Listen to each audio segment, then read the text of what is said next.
Janice Calabresi, the president of the University of Chicago Federalist Society.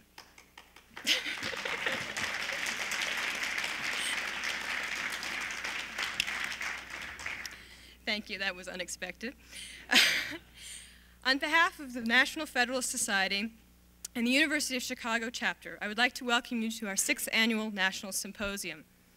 The topic of our symposium is the crisis in legal theory and the revival of classical jurisprudence. Before I introduce Dean-Designate Stone, I would like to make 2 announcements. Our guest speaker at the banquet tomorrow night will be Clarence Pendleton, chairman of the U.S. Civil Rights Commission, who will make a few... That's deserved. Very well deserved. Mr. Pendleton will make a few remarks on the recent Supreme Court affirmative action decision, Johnson. Also not listed on your programs is Professor Daniel Polsby of the Northwestern Law School, who will moderate Panel 4. Tomorrow afternoon. If any of you have any questions or problems during the weekend, please feel free to ask any of the members of our chapter. We are easily identifiable by the blue bordered name tags. Okay. Dean-Designate Stone received his B.S. from the Wharton School of Finance and Commerce of the University of Pennsylvania and his law degree from the University of Chicago Law School, where he was editor-in-chief of the Law Review. He clerked for J. Skelly Wright of the U.S. Court of Appeals for the D.C. Circuit and William J. Brennan of the Supreme Court. He's been a member of the University of Chicago faculty since 1973, where he's taught in many areas, including constitutional law. In July of this year, Mr. Stone will become Dean of the University of Chicago Law School.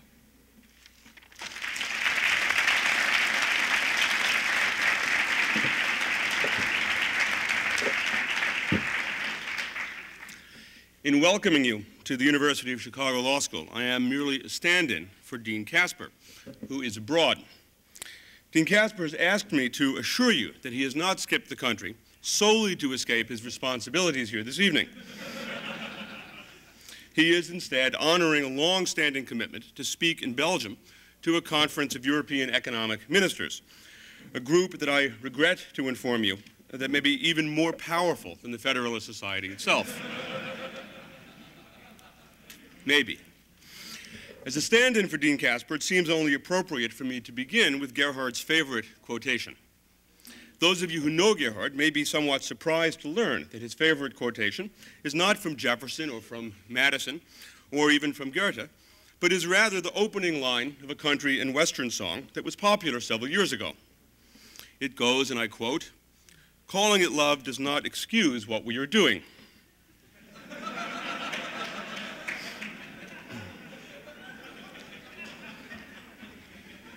Most of us who spend our lives pondering the mysteries of constitutional jurisprudence, and probably most of us in this room, can fairly be said to love the Constitution. And most of us who struggle with constitutional interpretation can be at least arguably said to be doing something different from the protagonists of Gerhard's favorite song. But we all must ask ourselves, originalists and evolutionists, federalists and progressives, classicists and modernists, whether calling it love really excuses what we are doing. That, in some sense, is what this symposium is all about. The University of Chicago Law School is proud of its deep and long-standing relationship with the Federalist Society. As you know, the Society was founded by David McIntosh, Lee Lieberman, and Steve Calabresi when David and Lee were still students at this law school. And many of Chicago's most illustrious faculty, Nino Scalia, Richard Posner, Frank Easterbrook, Richard Epstein, Mike McConnell, and Paul Bator, have played important roles in the development and the intellectual life of the Society. You should not be misled into believing, however, that the University of Chicago Law School is a hotbed of Federalists.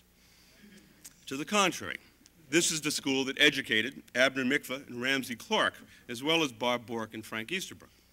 Our faculty has been graced by the likes of Harry Calvin, Gerhard Casper, Cass Sunstein, and Steve Schulhofer, as well as by Nino Scalia, Richard Posner, Richard Epstein, and Mike McConnell. This is the school that spawned the Progressive Law Students Association, as well as the Federalist Society. And it is the school that in recent weeks has hosted a series of lectures sponsored by the National Lawyers Guild and the Progressive Law Students Association, that this week is hosting a symposium sponsored by the Federalist Society, and that next week is hosting a major conference on sexual orientation and the law, sponsored by the Gay Lesbian Law Student Association. If this law school is a hotbed, it is not a hotbed of federalism. It is a hotbed of ideas. It is indeed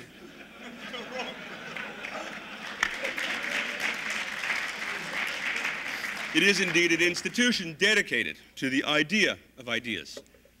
William Rainey Harper, the first president of the University of Chicago and the founder of the University of Chicago Law School, explained at the turn of the century that the motto for the true university, the university of the future, will be service for mankind, wherever mankind is, whether within scholastic walls or in the world at large. Harper added that many will deny that democracy has a religion, but no one will deny that democracy has a philosopher, and the university is the philosopher of democracy. Over the years, the University of Chicago and its law school have remained true to that vision. Indeed, under the leadership of Dean Casper, the law school is now in the process of establishing a formal program of law and government, a program that will complement the law school's Center for Criminal Justice Studies, its legal history program, and its program in law and economics. The overall objective of the law and government program will be to advance understanding of the purposes and performance of existing legal structures and processes, and to evaluate their adequacy as we enter the third century of our Constitution. In pursuing this objective, the program will bring to the law school to study, to teach, and to learn both present and former government officials and scholars from a wide range of disciplines, including political theory, philosophy, political science, public choice, economics, organization theory, history, and comparative law and politics. This program will enable the law school to continue to meet its most profound responsibility of serving mankind both within scholastic walls and in the world at large. It seems that in each generation, the Supreme Court hands down a decision, be it Dred Scott, Lochner, Brown, or Roe, that triggers a crisis in legal theory.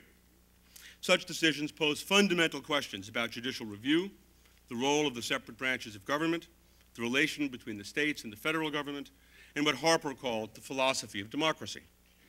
In this weekend symposium, which takes place in the throes of the post-Roe crisis, we will examine the classical theory of law and the changes wrought by the realist movement, the role of the non-judicial branches in interpreting the Constitution, and the problem of precedents that no longer command the support of a majority of the justices.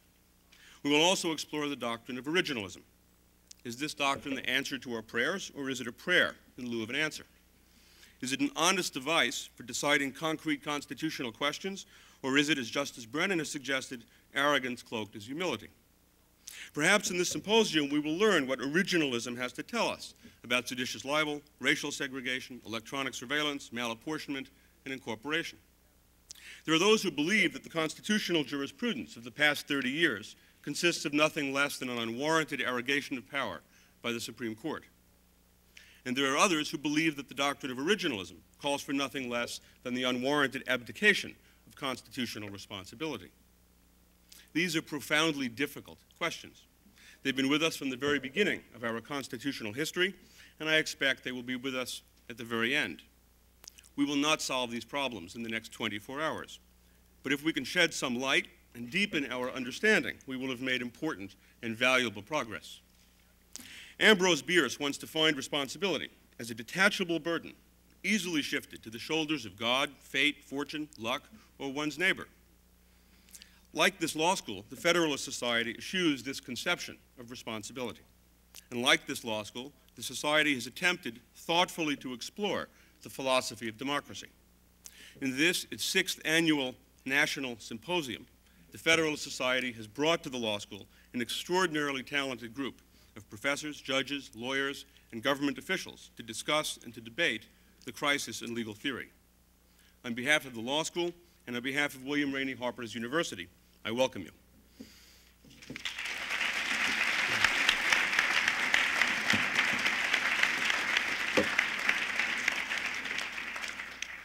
I've also been assigned the task of introducing the first speaker for the evening on the first panel, which will be on the classical theory of law. Our first speaker, Professor Norman Barry, is a professor of political science at the University of Buckingham. Among his publications are Hayek's Social and Economic Philosophy and Introduction to Modern Political Theory. Professor Barry has written numerous articles on libertarian political philosophy and on public policy. Professor Barry.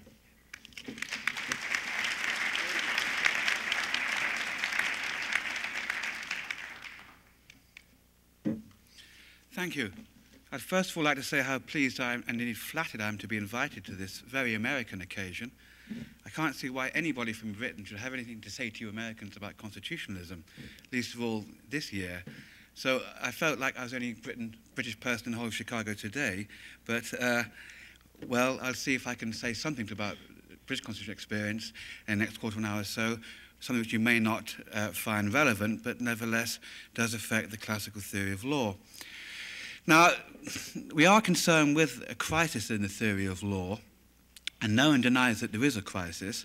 I think the reason why is because all liberals are concerned, I use liberal in the English sense rather than the American sense, the rise of statute law and public law has distressed all classical liberals and conservatives, and the decline of common law and private law has been commented on by a number of economists and legal theorists, Leone, Hayek, Mises, and so on.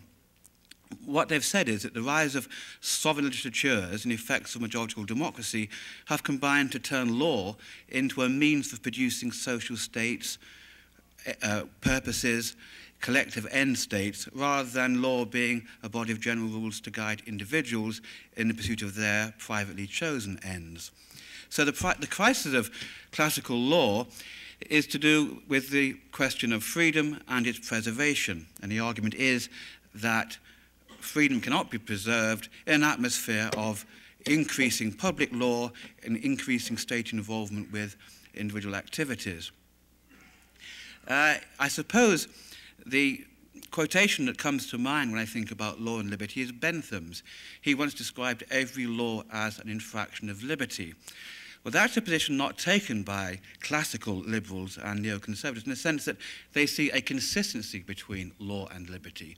A rightly constituted legal order does not inhibit liberty, as Bentham thought that it did. In the classical theory of law, legal rules only vitiate liberty when the individual is directed to perform some action, as in the phenomenon of taxation, conscription, and, of course, the direction of labour in a command economy. Most legal rules in classical law are prohibitions forbidding certain courses of actions or authoritative procedures telling us how to do things rather than direct commands. The classical liberal maintains that free societies have been undermined because command-type law or public law has replaced private law. Now, there are very great difficulties for the classical lawyer in deciding what the content of laws as prohibitions should be, but nevertheless, they think there's a distinction between private laws as guidance for conduct and public laws as direction to certain sorts of ends. Now, what is the foundation for the classical theory of law as a general system of rules for the guidance of individuals? The first thing to note is that the classical law occupies a kind of midway position between natural law, philosophy, and positive law. The general anti-rationalist philosophical stance that most classical lawyers take means that they would object to the idea that reason could tell us what the right system of law is. They would say tradition, experience of human conduct, leads us to accept and value rules that are developed to deal with men's purposes, their needs as individuals. They don't accept as lawful anything that emanates from a legislature. They accept as lawful the development of those rules that help individuals in their dealings with each other. And they don't accept also something like a rule of recognition as defined by H.L.A. Hart as being the criterion of validity.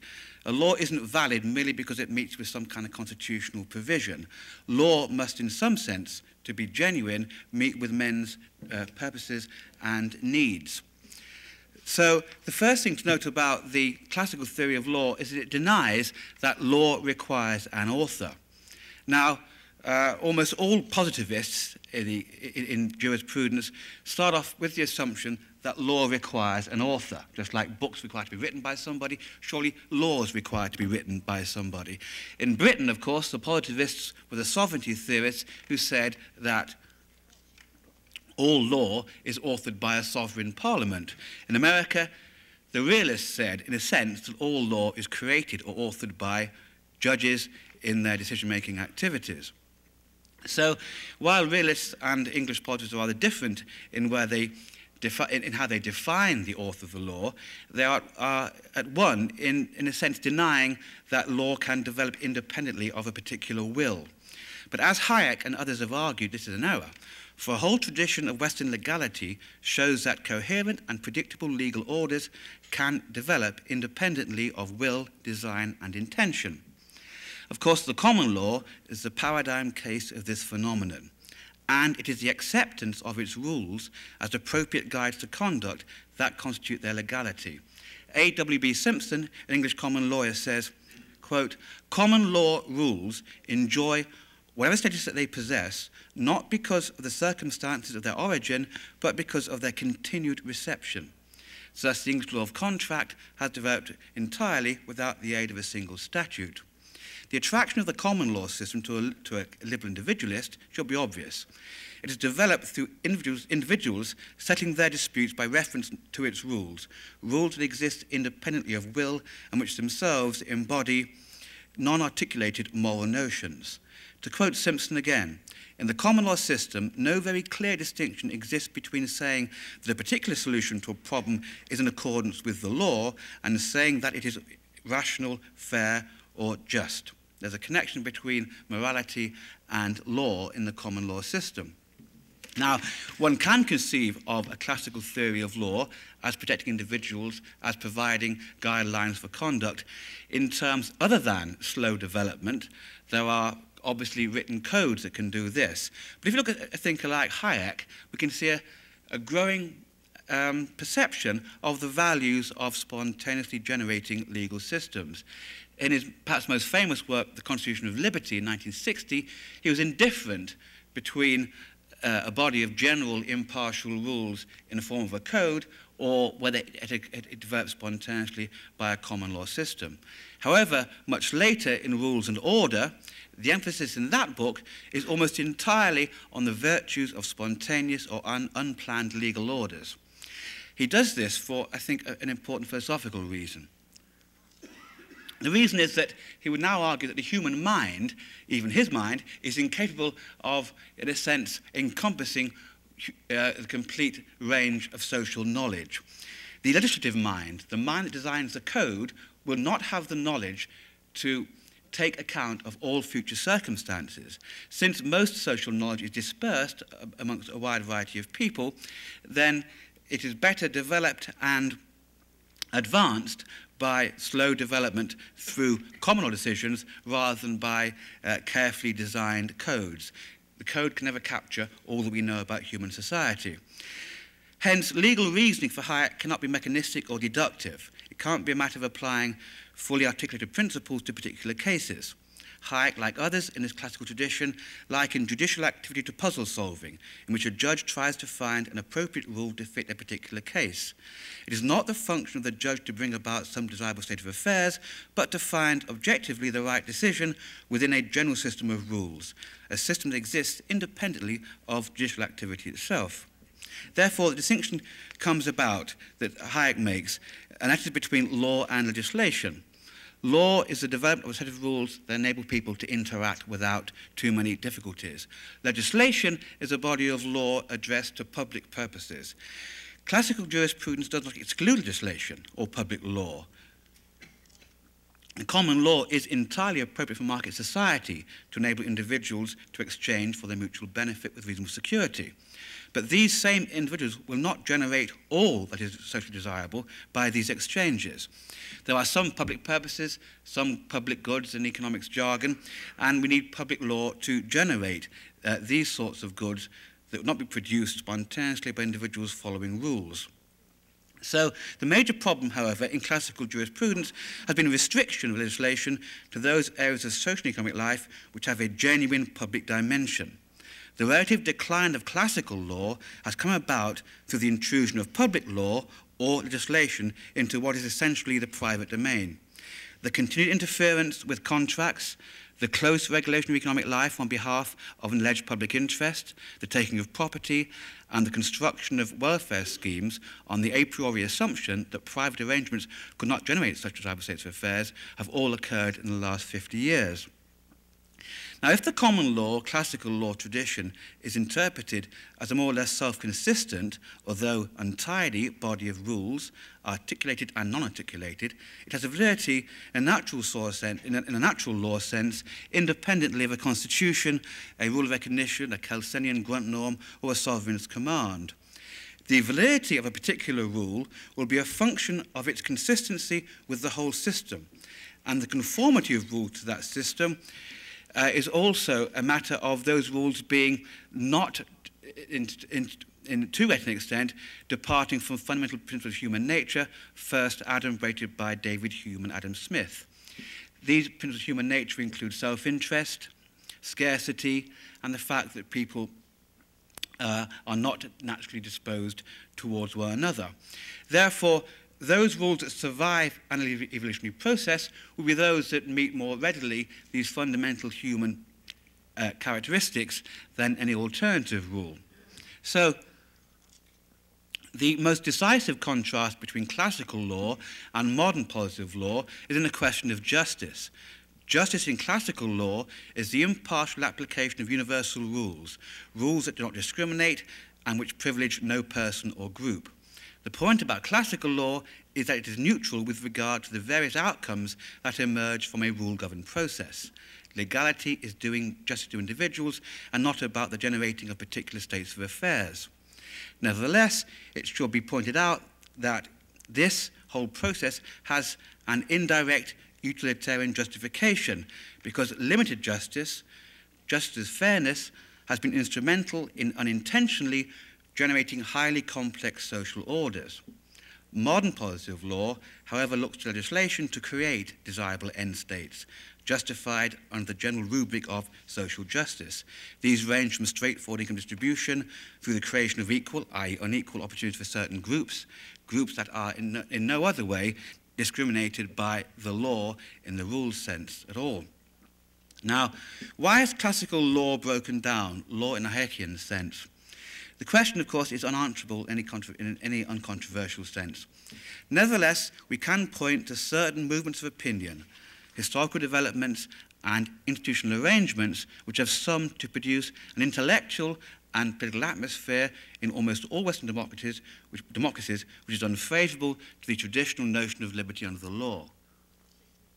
From the point of view of jurisprudence, particularly damaging has been the tendency to validate law by some external criterion, such as a constitution. This may sound odd, but in classical law, a constitution was a kind of superstructure, a body of rules for the organization of government itself. It was not used to validate particular rules in a common law system. It was simply a body of rules to govern the activities of officials themselves. In other words, in classical law, the validity of a law was a function of its consistency with a self-generating body of rules. In the modern world, however, the distinction between law and politics has disintegrated, partly because political rulers no longer see themselves as being bound by strict rules in the way they once were in the past. The problem has been particularly acute in Britain, whose unwritten constitution has in the 20th century permitted the erosion of law by politics. Although not since the 17th century has anyone dared to suggest that common law is the embodiment of right reason and hence superior to statute, nevertheless, for a very long time, legislative reticence was preserved. Politicians did not use the sovereignty instrument to advance undesirable ends. There were simply internalized rules and moral constraints that operated on politicians. This no longer holds. The issue here is the sovereignty of Parliament and the organisation of that institution under modern democratic conditions on party lines. For common law is always vulnerable to statute. Once it becomes accepted that legal validity is a function of the decisions of a representative body. In the pre-legislative era of classical law, it might have been true to say, as Hayek does repeatedly, that the common law principle, which holds that a person is entitled to do whatever is not forbidden by law, this principle did embody more rights than those that could be enumerated in some positive declaration. But that claim sounds very hollow in 20th century Britain, where statute has continually undermined common law liberties. Yet, curiously enough, to the chagrin of spontaneous order theorists, the principle of sovereignty that the ultimate question of legal validity is settled by Parliament, this principle was not planned or designed or even thought of by anybody. It just happened spontaneously. Indeed, it is a principle of the common law. The fact of sovereignty as the ultimate source of validity could be said to be true only because it was said to be so in a famous textbook on constitutional law written by Dicey. There are nevertheless a few English constitutional lawyers who, along with George and Ira Gershwin, say it ain't necessarily so. In other words, they would now argue that there are good reasons why the rule that Parliament will is final may not be the constitutional final word, especially with Britain now being a member of the EEC and subject to certain international obligations as regards human rights. Only last week, a British statute was overridden by a European statute. A statute was about equal pay. The tragedy was that the European law was even worse than the domestic law as regards this particular issue. Nevertheless, sovereignty is, to some extent, not quite the dominant principle as it was in English law. Now, Americans, of course, have always had a different system, and I can't in any way tell you anything about that which you don't know already. However, I would like to say that people in this country, in Britain, are looking a bit more towards the American experience of separation of powers and judicial review. In England, judicial review is only a question of the use a minister might make of his powers under a statute. There's no power to review a statute itself. However, it appears to be the case that these traditional protections no longer hold in the US, especially in the economic sphere, as they once did. I understand that since 1937, a supine Supreme Court has laid back and allowed a massive rise in public law, of regulation, promotion of welfare, most of which flies in the face of those standards of legality proclaimed by classical law. All of this legislation goes beyond the provision of public goods that is permitted by classical law. All of it is in fact written in defiance of well-established truths of economic theory. From the point of view of classical law jurisprudence, the Supreme Court is now in the curious position of refusing to enforce agreed-on limitations on legislative action in the economic sphere, while at the same time creating large amounts of law in the areas of enforced integration, affirmative action, and so on, in a manner quite inconsistent with traditional ideas of judicial activity. Why this should have occurred in America is not something I obviously can answer at all. But certain developments in 20th century American legal thought created an atmosphere where this kind of jurisprudence could dominate. Of course, in American jurisprudence, we think of realism as her most single contribution to positivism. For realism does presuppose that law must have an author. Since America has never had a sovereign legislature, and since the whole idea of judicial review involves the courts in determination of the content of law, it was almost inevitable that judges in this country should be seen as the authors of law. Hence the familiar expressions, law is what the courts say it is, and the other one, rules are only the sources of law. Judges actually make such rules into law proper. Of course, what the realist movement did was profit from one obvious point about law, that human language is open-textured, words are capable of different interpretations, how they're interpreted affects the content of law, and therefore that led to the view that there could be no objective body of rules that bind a judge. Judge creates law because of social backgrounds. Judges create laws because of their psychological determination by some force or other. So if you give judges discretion to interpret statutes, you're bound to get a large body of judge-created law. Now, the implications of realism for classical law are very serious. The whole tradition of common law presupposes that a body of law does exist independently of the opinion of a judicial actor. If there were no independent laws, a rule-governed society would be impossible. So, although the law will develop spontaneously through interpretation of cases, we must still think of law as existing independently of the opinion of the judge. From this perspective, the dramatic shifts of opinion that have occurred in the Supreme Court lend credence to the realist case. The fact that the court has switched on important issues throughout this century does seem to indicate the realists have a point in their suggestion that there are no objective bodies of law that exist independent of interpretation. However, I suspect that these shifts of opinion are largely due to the influence of erroneous ideas. Erroneous ideas from the point of view of classical law. I think I'll mention two erroneous ideas. The idea that freedom is divisible and that freedoms can be hierarchically ordered, so that economic freedom counts very little while personal freedom counts very highly. This division of freedoms, with personal liberties taking top ranking, I think has been most decisive in the intellectual opinion, intellectual movement that has undermined the objectivity of classical rules of law. The second reason for the change in opinion and encouraged the collapse of common law classical jurisprudence has been the rise of sovereign legislatures. This is obviously much more true of Britain than America.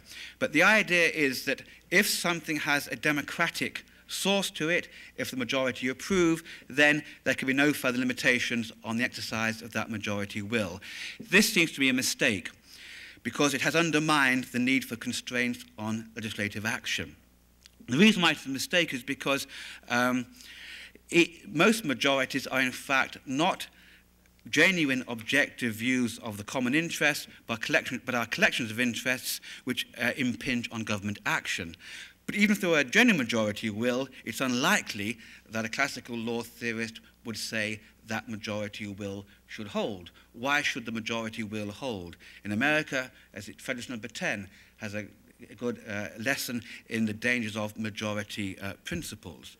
Now, I briefly conclude by saying that the restoration of the classical idea of law has to come about one of either two ways. Either the notion of judges as interpreters of objective rules rather than creators of rules must come back into fashion, so that the idea of adjudication of particular cases becomes dominant rather than the implementation of social plans and purposes, which clearly was the realist view.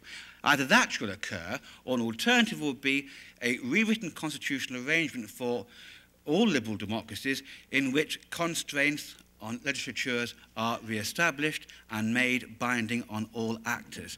It's impossible to expect now that spontaneously these things will occur.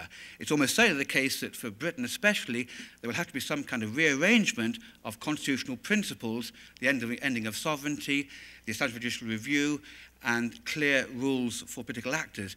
These will have to come not spontaneously in the common law tradition, which I think to some extent has failed, but through some kind of constitutional revolution of a peaceful kind. But this revolution will not involve the creation of new law. It will involve the resurrection and re-establishment of traditional rules. And also, any constitutional rearrangement must recommend improved institutional forms which more accurately transmit genuine opinion than does the conventional majority rule democracy procedure. So I've gone a bit too long, I hope I haven't taken up Richard's time, but I think my next job is, having done my own particular job, is to introduce Richard Epstein, who I'm sure you all know as a professor here, a very eminent American lawyer, and the author of a very important book on takings, and has been rather controversial in the area of the extent and ambit of Supreme Court decisions over economic matters. A very well-known classical liberal in the traditional sense, and I introduce Richard Epstein to give his comments on classical law. Thank you.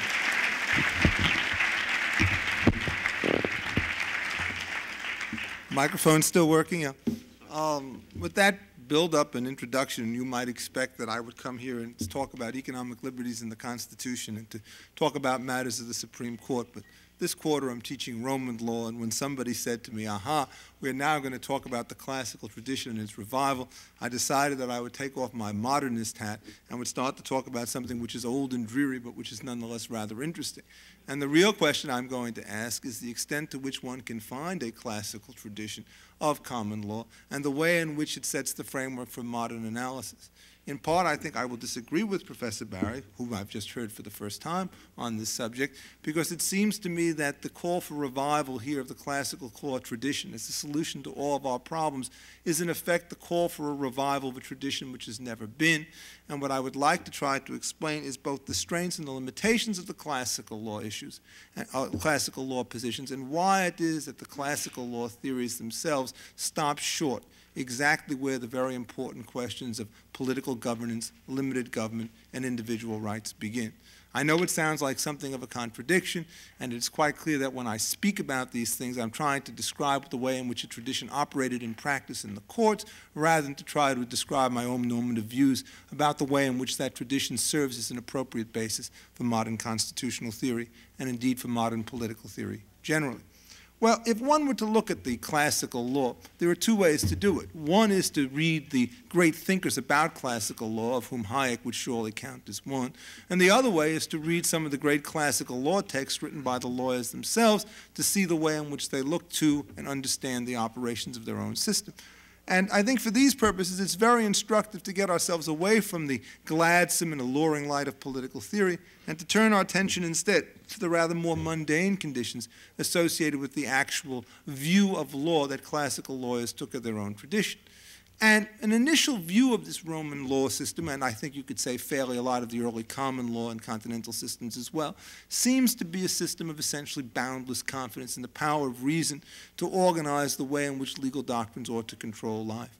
It may well be that the origin of various doctrines was customary and that no one could quite figure out where they came, but the classical writers themselves were great believers in systematization of a lot of customary impulses. When one reads, for example, the standard Roman text, and here the only complete text we really have is that of Gaius, one is, I think, struck at the outset at the absolute insistence of the kind of architectural purity associated with it. Classification is the key feature of the Roman lawyer. He will divide the world into the law of persons, the law of things, the law of property, the law of obligations, and so forth. And then with respect to each of these categories, he will divide them further so that the law of obligations becomes the law of tort and the law of contract, and the law of contract becomes the law of contracts, consensual, real, and so forth, right down the line. And in fact, it seems as though that for every particular human transaction, the classical lawyer will be able to find some kind of a pigeonhole in which he could stick it. And at first appearance, it really looks like a static, complete, exhaustive, elegant system. It sort of betrays not the image of evolution and customary change, but rather that of kind of Cartesian stability. It is not something which seems to be subject to historical forces and evolution. Rather, it seems to be something which has a kind of a timeless feature. And indeed, the endurance of a great many of the Roman classifications with respect to modern times, both in the English, I dare say, as well as in the continental systems, may mean that some of the pretensions that the Romans had about their own systems were indeed accurate and indeed true. But that's one point. But the second point, I think, of this system is that when they do this with this architectural sweep, what they generally seem to think about, and here I think it's a great strength, is they look for the main chance. The Roman lawyers spend a little time worrying about where cases fall on the margins of classification, but for the most part, they're quite content in a rather uncritical fashion to accept the absolute shining validity of the categories that they have been able to derive.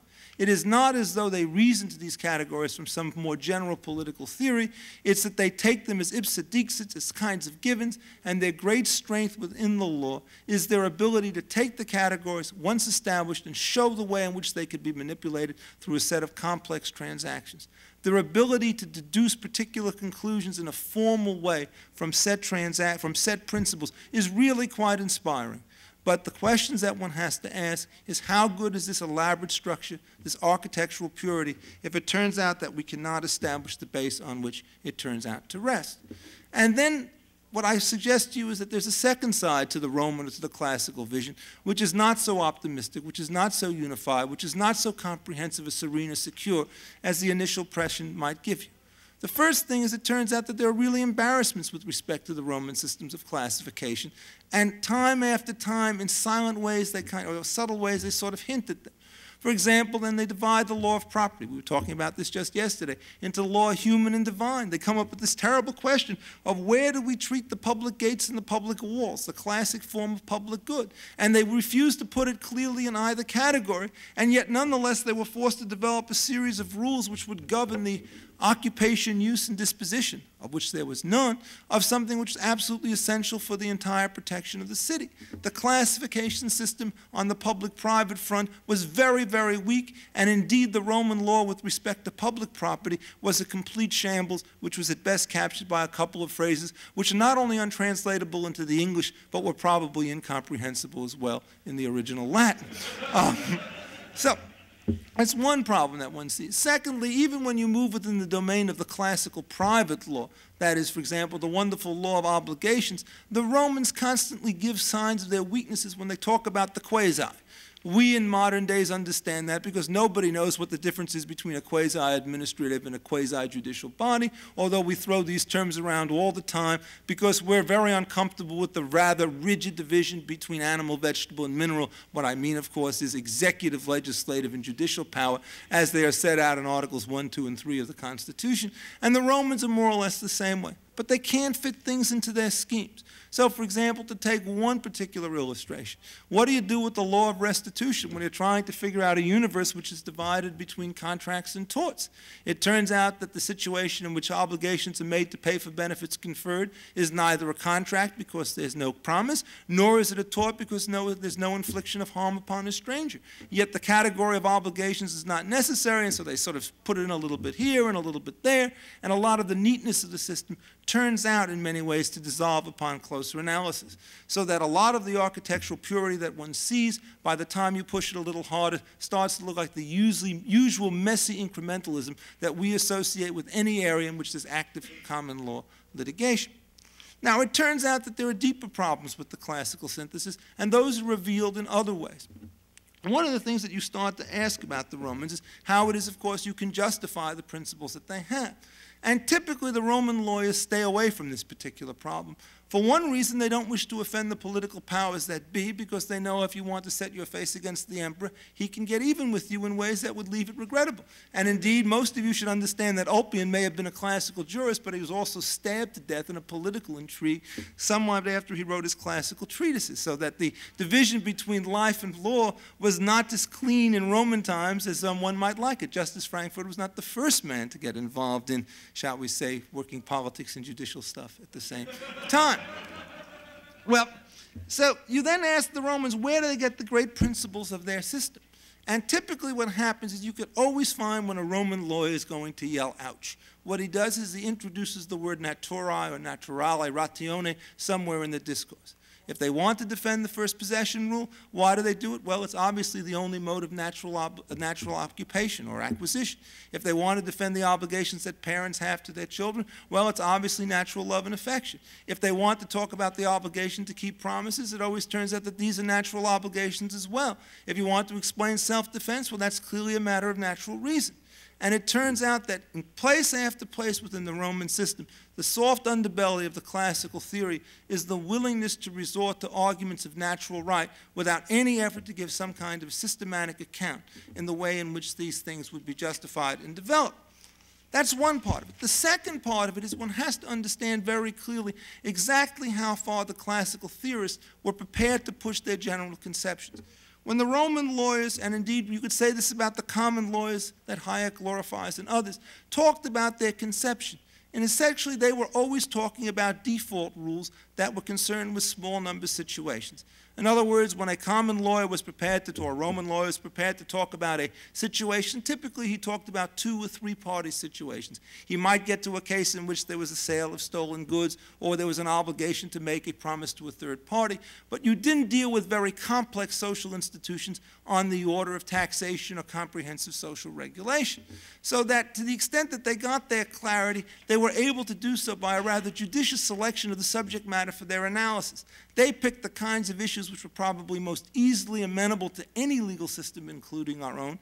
And indeed, many of the solutions that they reached with respect to the law of bailments are perfectly good today, notwithstanding the enormous revolution associated with the creation of the welfare state. That's not the area in which it turns out that any determined social planner is going to find it appropriate to intervene in a rather systematic and sustained way. At least I hope, and I think so far it's true. But then you ask the question, what were the Romans' willingness to make trumps out of their common law rules? And the extent to which they had this particular system, did it stand as a brake upon government, or was it just a set of default provisions which managed to govern until the state decided to do something else? And here I think one has to be very clear about the enormity that is wrought by the introduction of a constitution, because let me just read to you very briefly a passage which talked about the status of dominium, that is Roman ownership, by a man named W.W. Buckland, no critical legal studies guy, he who was the classic exponent of the Roman law in the English tradition, who wrote in the period, say, between about 1890 and 1946. And the sentence goes something like this. He says, moderns describe ownerships as jus utendi, fruendi, and abutendi. I hasten to add that those words do not come effortlessly to the lips of my students, and so I will translate them for you. They are the rights of use and of the fruits and to abuse property. Now, an abuse for a Roman quickly meant the right to dispose of property. But whether the right concerned is dominium or one of the inferior modes, it is practically never so as unrestricted as this, meaning don't take all this stuff seriously. All civilizations lay down restrictions on what a man may do with his own, and so they do. Sometimes they're right, sometimes they're wrong. An owner may not cruelly treat his slaves, and I think that's still good law today, although perhaps not. The law might forbid him to build above a certain height. That gets much closer to modern zoning, or within a certain distance to his boundary ditto. He might not, for purposes of profit, pull down his house. I think many of you who've looked at various California land use regulations will see something rather familiar there. And finally, he says, there's some guy who thinks it's funny. Thus, the principle is subject to such restrictions as the state may impose. Note, that is hardly what you would want to say a system of classical Roman law powerful enough to withstand the incursions of private property upon the state. The institution of constitutionalism, in effect, doesn't begin to say that this is the first time we have constitutionalism. There was a medieval constitutional law, and it was a Latin maxim, and it was basically translated, that which is pleasing unto the prince hath the force of law. So that essentially we talk about these rules, and if you guys want to come along and wipe them out by some kind of edict, there is nothing that the classical lawyer did which would stand in the way of legislation. So that when one talks about modern constitutionalism, what you're trying to do is to work an enormous transformation about the way in which the legal system works. And this transformation works with respect to both of the dimensions that we've talked about before. On the one hand, you can no longer say very blandly that taxation, regulation, changes in the basic system of liability are simply things which could be subject to legislative whim. We all know as a matter of general theory that the way in which you set taxes will influence the levels of investment, consumption, and the overall aggregate levels of welfare in society at large. The classical theory had absolutely nothing to say about the appropriate form of the tax and imposed no limitations upon the way in which the government could do it. It's not as though it said that these things should be done in accordance with the principles of right reason. It said, as far as they could see, the principles of classical law gave out before these particular issues were done. And the second thing that the classical law never did is it never played for keeps. Its principles were essentially disposed of at whim, whereas when we have a constitution, the hope would be that we could dispose of them for cause. That is, presumably we could find a way to take the common law principles that the Romans and the common lawyers in the English tradition liked and figure out how they could apply to the complex situations at hand, and then try to say, aha, it's exactly those implications from these basic principles that have been enshrined in our Constitution. That's an enormous task. How do we do it? Well, I can't answer that question here, but let me try to indicate to you some of the difficulties. It seems to me, in the first place, that what you have to do is be prepared to give rather systematic functional explanations as to why it is that you prefer one set of arrangements as opposed to another. One of the tragedies of life is whenever anybody exercises any kind of a liberty, somebody is going to be hurt. It seems to me that you have to be able to give some kind of a substantive account of why it is that the harm, for example, which is attributable to competition, is rather different from the harm which is attributable to violence. And it seems to me that simple theories of personal subjectivism, uninformed by any theories of general social welfare, will not be able to do the job. The second thing I think that one has to do is to essentially realize that the distinction between common law modes of adjudication and the system of legislation is not necessarily going to be a palliative to all our sins. It may well have been that the common laws that existed in 1880, when in the hands of Lord Bowen and the master of the rolls, Jessels, was a pretty solid device. But when you put it in the hands of the modern California Supreme Court or the modern New Jersey courts, you do not expect to find systematic and passionate defenses of the principles of freedom of contract against any and all comers. Indeed, most of the major metaphors which have been used to decide that funny line between individual liberties on the one hand and the powers of the state on the other hand have been used with equal promiscuity in judicial opinions and in legislative statutes as well. If you read the preamble, for example, to the Norris-LaGuardia Act or to the Wagner Act, you can find long discourses about the inequality of bargaining power. If you want to trace the transformation, to use a neutral term, of product liability law or medical malpractice, it's the same metaphor which moves the judges that moves the legislatures. It seems to me that we can't, therefore, answer these kinds of questions about what is going to be the appropriate constituents of a just law by trying to reconstruct some idea that there's going to be a law which is independent of political theory, a law which is independent of the will of the judges, a law which is independent of all the powerful social forces that motivate it. What we really have to do is to sit down and build from the ground up. Once the kind of social consensus that used to revolve around the principles of natural law has been shattered, there's no attempt to try to pretend that we could put together the looking glass or put together the silver slipper simply by wishing it to be so. There are many people out there who are quite hostile to the aims of the classical liberal lawyers, and it seems to me that intellectual debate can only proceed at this point if we are to face all of these problems upon the merits. And the classical legal tradition that we want to revive is with respect to the matters of classical constitutional adjudication, a tradition which in some sense we are better off forgetting. Okay, thank you.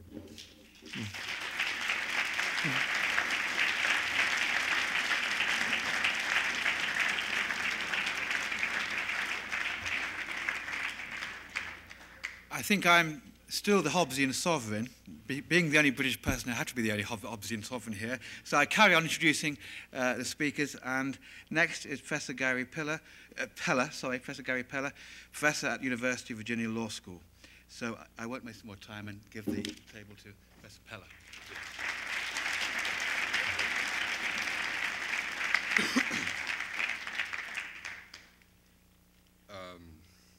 Hi, everybody.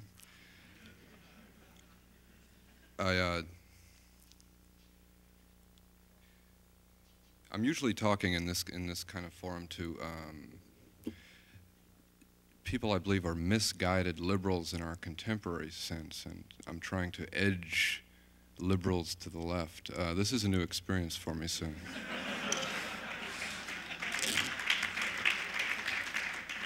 Please bear with me if I'm a little unsure of my bearings. Indeed, Professor Epstein's remarks do make me unsure of my bearings. I expected Professor Epstein to defend a particular theory of a qualitative distinction between individual liberty and public power that is suggested by the notion of a classical theory of law and suggested by his, what I understand his recent book to be about. If I understand Professor Epstein's talk this evening, and I want to draw what I take the significance of his closing remarks to be, the task of, or the project of trying to develop a theory that would transcend history, social struggle, and our existential struggles of social life. That task to distinguish basically law from politics, whether invested with a natural law kind of classificatory natural matchup of the various classifications with real things in the world, a project that I agree with Professor Epstein is dead in current intellectual life. Or, as I had supposed, a theory of utilitarianism, a new theory of utilitarianism which would use the social welfare function, some compensation criteria, to define the proper limits of government to the appropriate public goods, in Professor Barry's terminology. A as I understand Professor Epstein's remarks, he has rejected both of those projects as impossible in our current scheme. If I understand correctly, therefore, and possibly I'm misinterpreting his remarks, but if I understand correctly, we are merely here debating ideology. We are not any longer involved in the project of trying to find some mode of thought, some set of principles and propositions and theories that would transcend our social struggle. We are in ideological disagreement and ideological struggle about very concrete issues in social life. Issues as to the justice and fairness, if we would like to use that terminology, the justice and fairness of a society that is hierarchical in economic terms, in gender power terms, in terms of the relationship between workers and managers, the educated and the uneducated, various distributions of recognition and power in our society.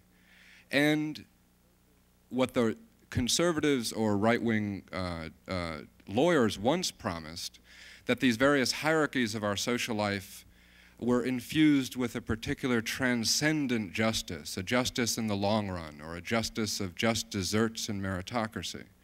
If I understand correctly, Professor Epstein has given up that particular project, and I'd like to congratulate him. Now let me return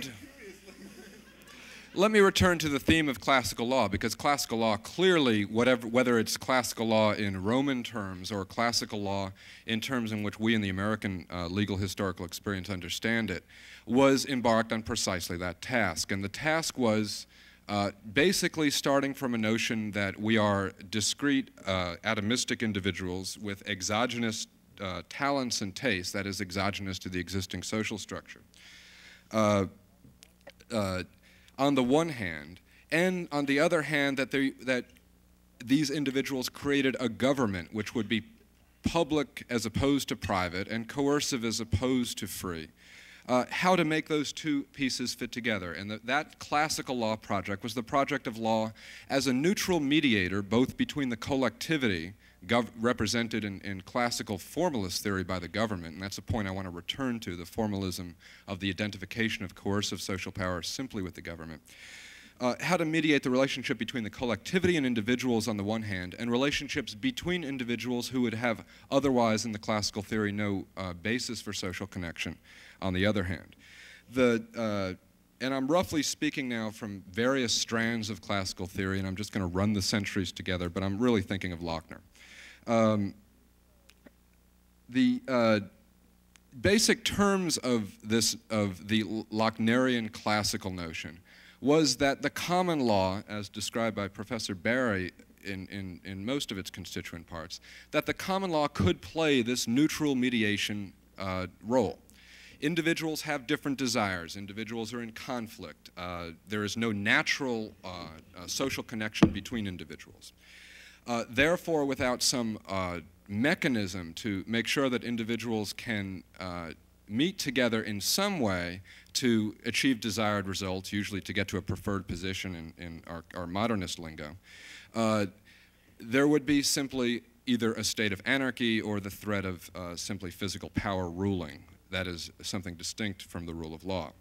So government exists in one sense to facilitate individual desire, and thereby the regime of contract, property, and tort could all be synthesized under a basic idea that in the main, government exists to enforce private interests. Interests in transaction between strangers, that's impossible because the individuals haven't expressed their individual desires, and in that limited sense, tort, although an element of private law, is on the public side of private law. There must be neutral reasons or neutral rules of law that we would all agree to that wouldn't be partisan to one group in the social struggle or another.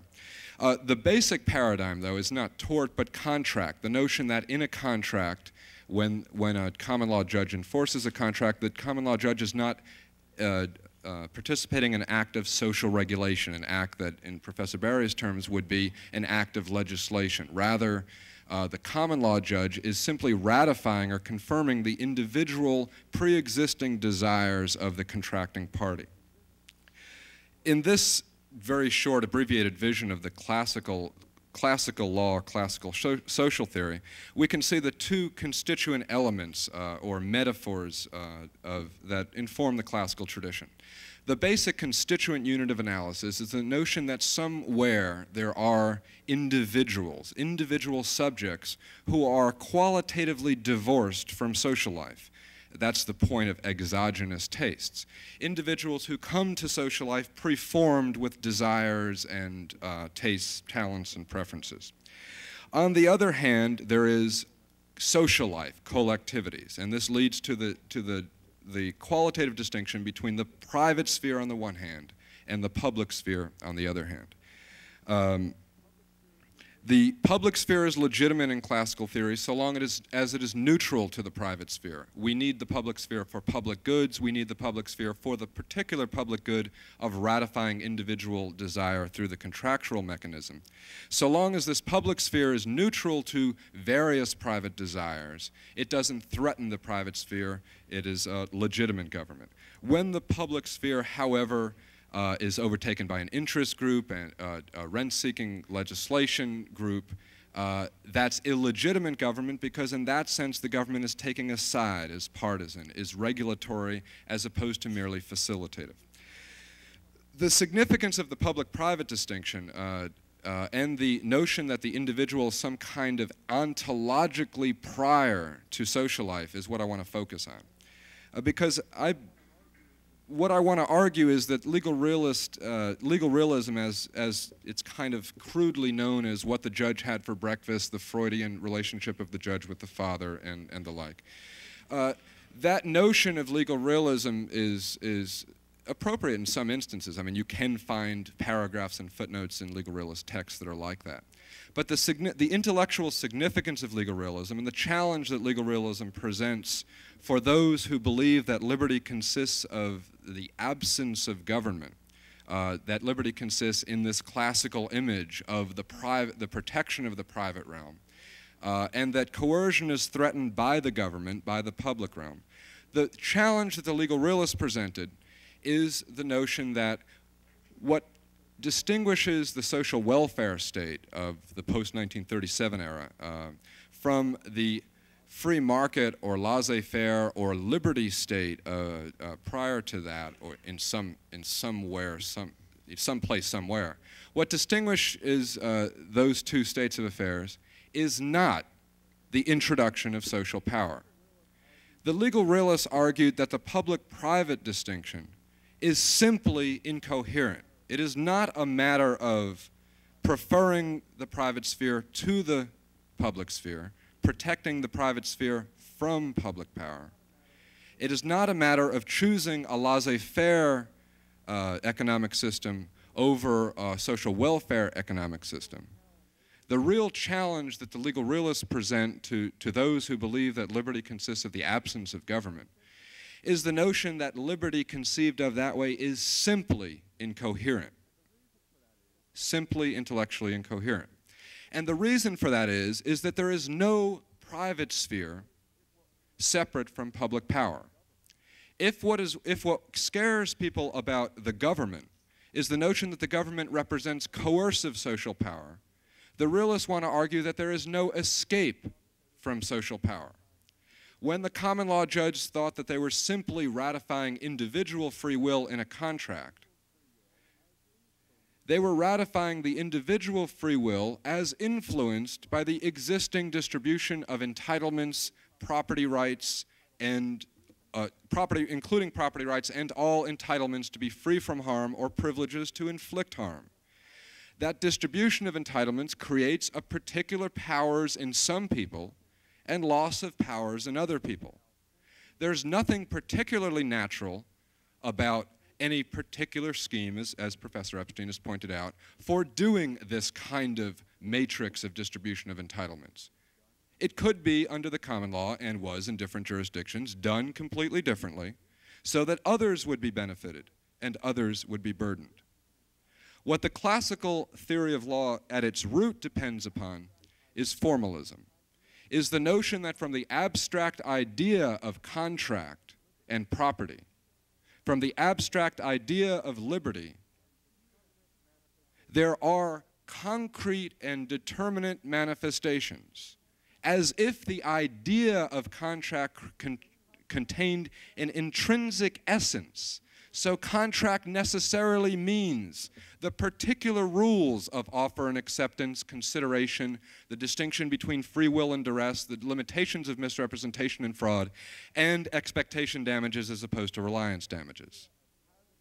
As if the very idea of having a contract regime already answered all those subsidiary doctrinal questions for you. That's formalism, the notion that one can move from the abstract idea to the whole concrete embodiment without the intervention of social power as policy or as the whim of the judge or as some temporary social consensus of meaning. What does a contract mean? Without that moment of formalism, without that old kind of Aristotelian classificatory belief that the categories of mental life could somehow magically match up with the categories of material life, the classical system is, without that, the classical system is simply yet another ruling class ideology, apologizing for the hierarchies of wealth, the poverty of life, for example, in the late 19th century, the severe oppression of workers in factories, and I'm not talking about abstract theory of where law comes from. I'm talking about people's actual experience on assembly lines, on street corners, in bread lines, and the like. I started out saying this is, at this point, once we have rejected formalism, simply an ideological discussion. This is just politics.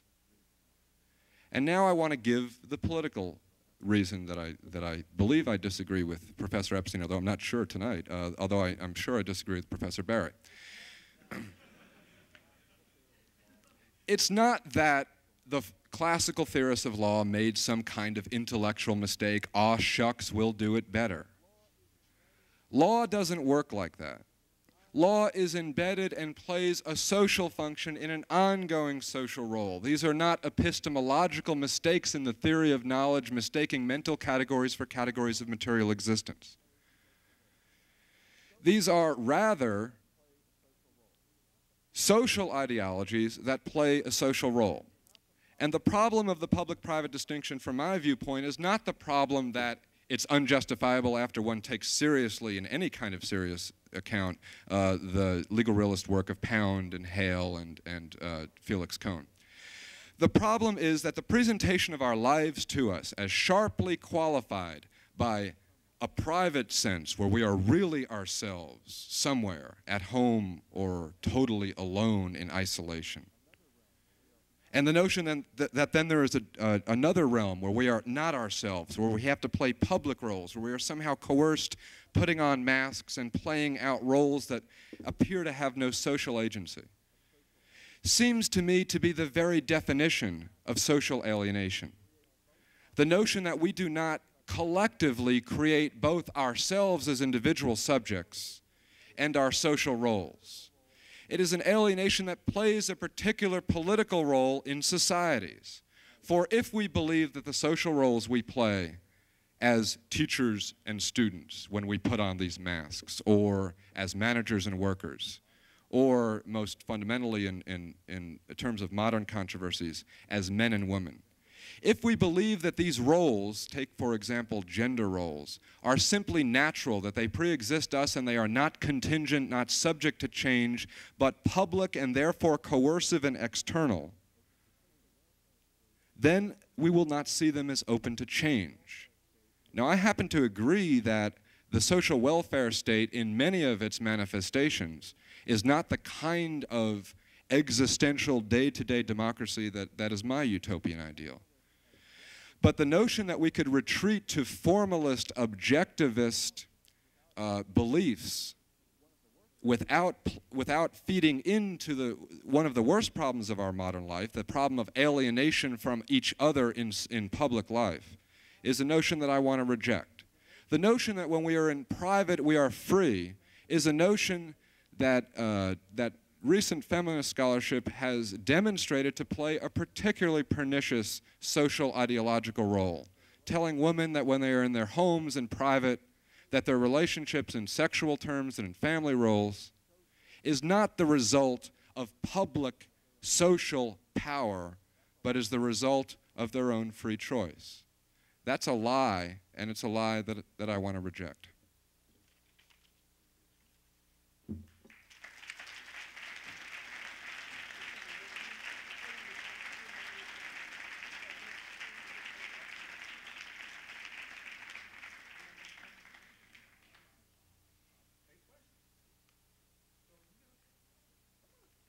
Be the Hobbesian.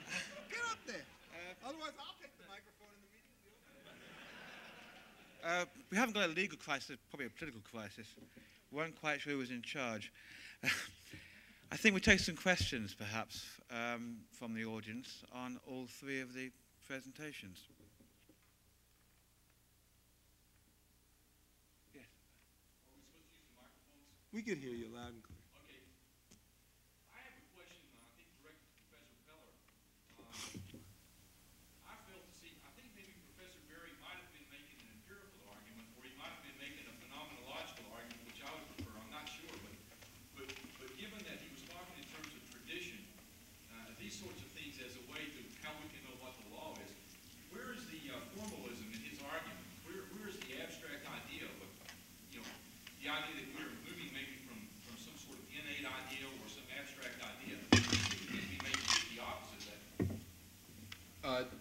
I may have misinterpreted Professor Barry, and if I did, I apologize. As I heard his presentation, he presented an image of government, of laws prior to legislation, of the common law and private laws, as the realm of liberty. And as I understood his presentation, liberty is threatened through the social welfare intervention of legislation. What I was suggesting is that the most important teaching of the realists, and something that one as a matter of intellectual integrity must confront if one is to hold on to this particular classical image, is the notion that the reason that social welfare legislation of the New Deal is not qualitatively different than the common law is because the common law itself is regulated. And the only way that I suggested to avoid that realist point is the notion that the common law is not regulated because there is an absolute determinate way to move from the abstract idea of freedom, equality, contract, and property to their particular doctrinal manifestations in concrete cases. John, do you want to come? Well, I'll just make one clarificatory point. I was making a kind of epistemological argument about knowledge, which was an anti-formalist argument to the effect that the human mind is incapable of encapsulating in a formal body of rules this public-private distinction. And the liberal argument also is that individuals are not ontological entities apart from society who merely contract and develop rules for their ontological separate selves. They do exist as members of units which are more than atomized connections between themselves. The point is that through their ignorance, they will grope towards a better system of arrangements than if indeed they could somehow formalize a system. So it's a skeptical argument. It's saying that if we look around, we find that human needs, human arrangements are better organized through a spontaneous method of individuals who are already social beings than if some other person could design a different set of arrangements. So it was indeed, as the speaker said, a kind of a skeptical epistemological argument. I have a comment on Gary's presentation. I agree with him in part, but I want to set his worst fears aside. I don't agree with him with respect to everything that he said, particularly about my own position. I think the point that he made, which is clearly correct, is that the failure of natural law theory today is that to the extent that one wants to get into a debate about the choice of desirable legal rules and social institutions, you can't do so on the grounds that we are blessed with the safety of having necessary truths that will work on our side. That is, many ways in which he tries to use the word formal is essentially deductive conclusions which come from unassailable or self-evident premises. And I think, in effect, a lot of people thought that about the rules that they had, and that the legal scholarship of the realists and others was fairly powerful in devastating that particular contention with respect to the old order. The question, however, is it possible to make reconstruction, which is a topic that I didn't talk about today, but which, for example, I do talk about in the Takings book, of a lot of the traditional conceptions by trying to invoke some other more functional criteria and justifications for the various kinds of rules. And first thing you have to do when you ask that question is figure out what it is that you're trying to do. And here again, you have to be aware of the problem of the straw man. For example, he said that, the idea that people have that common law rules are not regulatory. But I don't think anybody really believes that, to the extent, for example, that the paradigmatic common law rule shifts from contract to torts. We're obviously talking about a whole variety of restraints, some which are operative ex post by way of damages, some which are operative ex ante by way of injunctions. The real question is not whether we think the common law is or isn't regulatory. Of course it's regulatory. The real question is, does it contemplate a form of regulation which is superior to that which some alternative which might be devised? The second point I think that one has to be aware of in making these kinds of discussions is back to the characterization of what laissez-faire or what the Lochner movement meant. And this ties in with the first one. Professor Peller mentioned, for example, that somehow or other when you were talking about classical theory, you were talking about the phrase of the absence of coercion. And that, in a sense, that would create liberty as one would understand it with a system of anarchy in which there was no governmental intervention. I don't think any of the classical liberals believed that. Certainly Peckham didn't. To give you but some historical point, Peckham was, for example, a reasonably strong champion of the antitrust laws insofar as they were dealing with horizontal restraints, and wrote opinions that supported that particular conclusion. And in addition, one of his great problems about Lochner is that, of course, he went a little bit too far in favor of state power. The errors in the opinion are contrary to those which are usually understood, because he thought that all matters of health essentially were subjects of such great paramount public importance that they could never be subject to arrangements of freedom of contract. What one has to do, therefore, is to ask how it is that you would want to deal with the principle of freedom of contract with some sort of functional justification. And let me just try to give about a 1-minute summary of why I think the principle has had such a great allure, even though from time to time it has been misunderstood by those who sought to use it. First point about the contract is I think it's just wrong to talk about the system in the factory as one of oppression. In fact, in the period that he talks about, real economic income in the United States was consistently rising, something by about a theory of 30 or 40% in the period between 1870 and about 1914, and this in the face of enormous immigration of low-priced labor which could displace higher-priced domestic service. And of course it was the unions who wanted to keep my forefathers from coming from these shores, not the businessmen, and one therefore has to understand that the ambiguities of coercion are not necessarily hierarchical, but oftentimes respond to the greater weight of the greater number.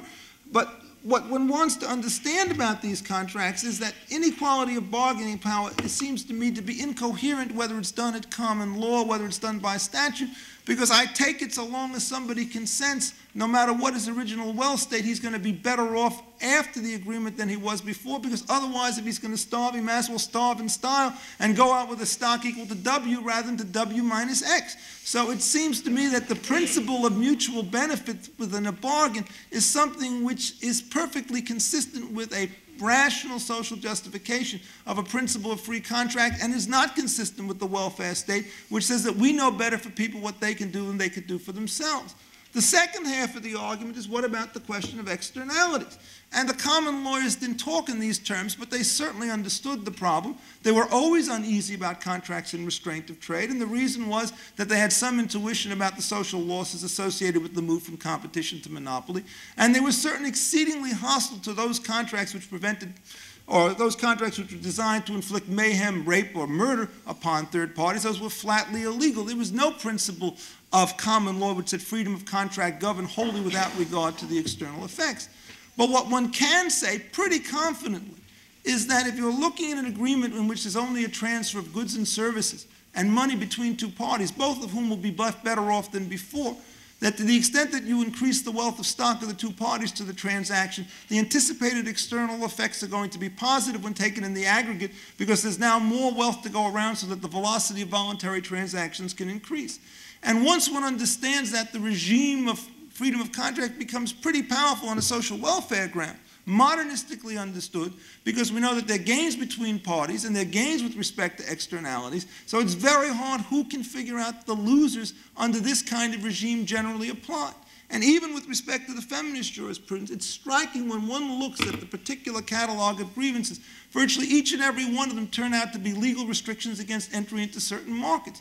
It would be a terrible thing for the law to say women must stay at home, but if they choose to stay at home when they're free legally to go out somewhere else, it seems to me that we learn something from behavior in the absence of barriers to entry, and that what our principle ought to be is that of the classical liberal idea. Keep those barriers down, and the problems of people sorting themselves into occupations and roles based upon taste and upbringing will more or less take care of themselves.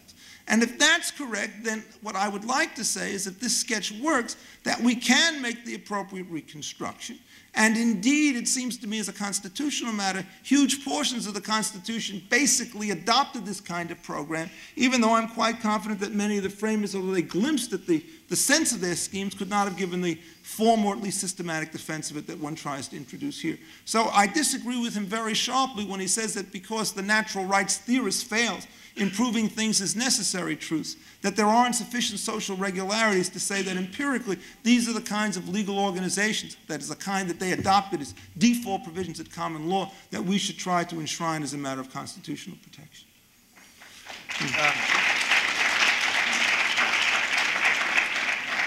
That's a very important point. Almost all of the classical liberal legal theorists were anti-natural rights philosophers, partly because of their skepticism, but also I think because they recognized that it's impossible to persuade people of the indubitable nature of these natural rights, but it is possible to persuade people of the advantages that come through mutual exchange and spontaneous order.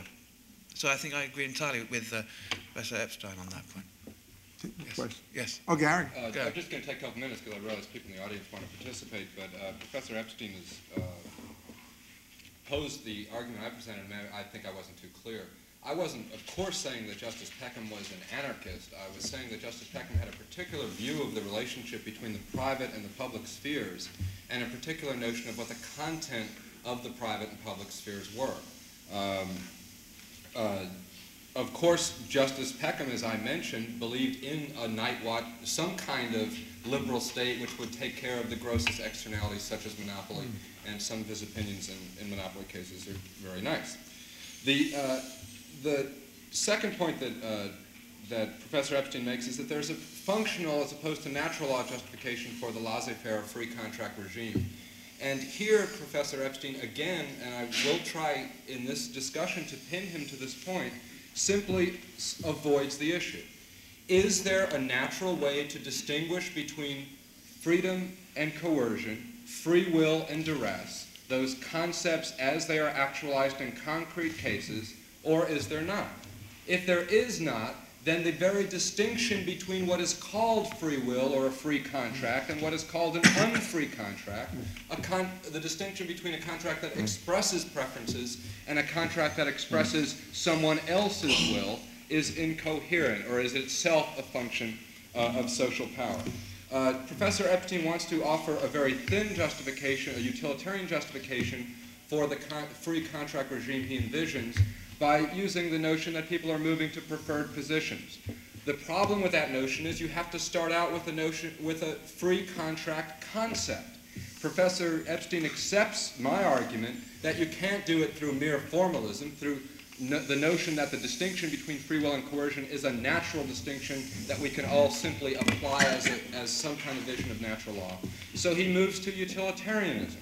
But utilitarianism, once you open up the possibility of externalities, gets you nowhere. Because if we were going to justify the free contract regime and include the possibility of externalities, which any utilitarian theorist must, there's simply no determinate way to account for externalities for two reasons.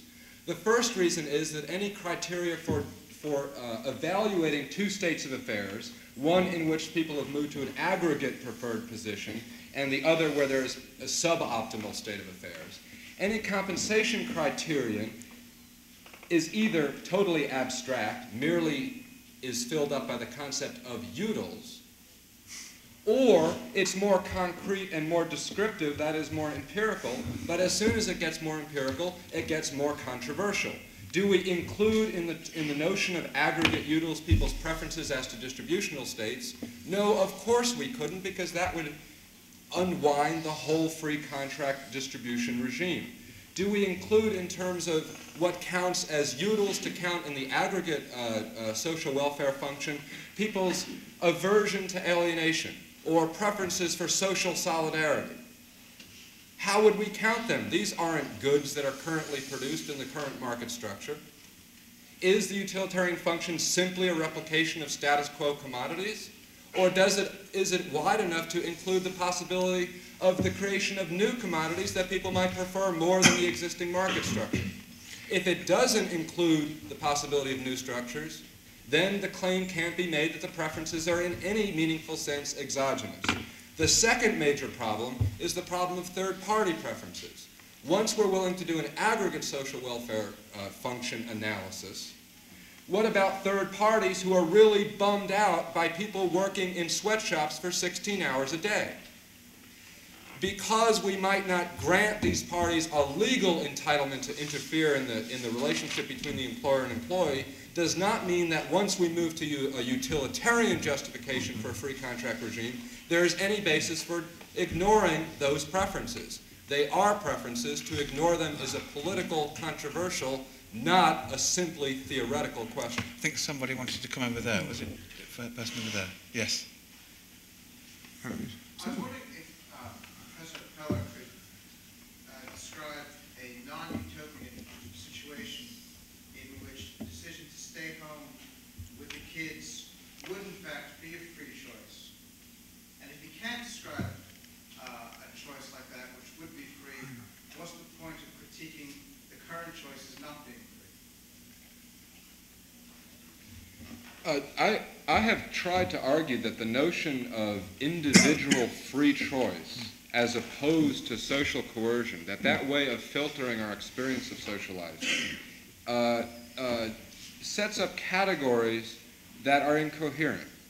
No decision is totally divorced from social life and social influence. In that sense, if you believe in free choice as this pure kind of individual preference, I can't define that kind of utopia.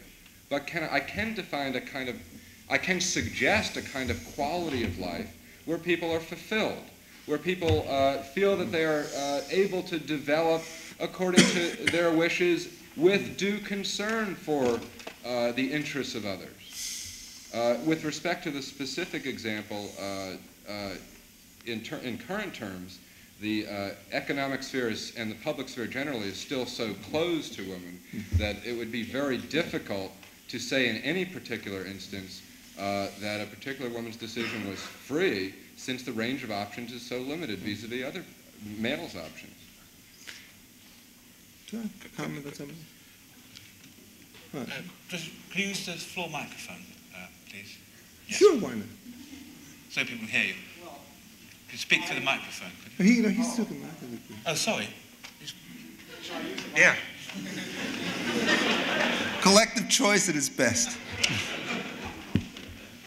Well, this is a question or a speech, but I suppose that's the question, for Professor Barry and Professor Epstein.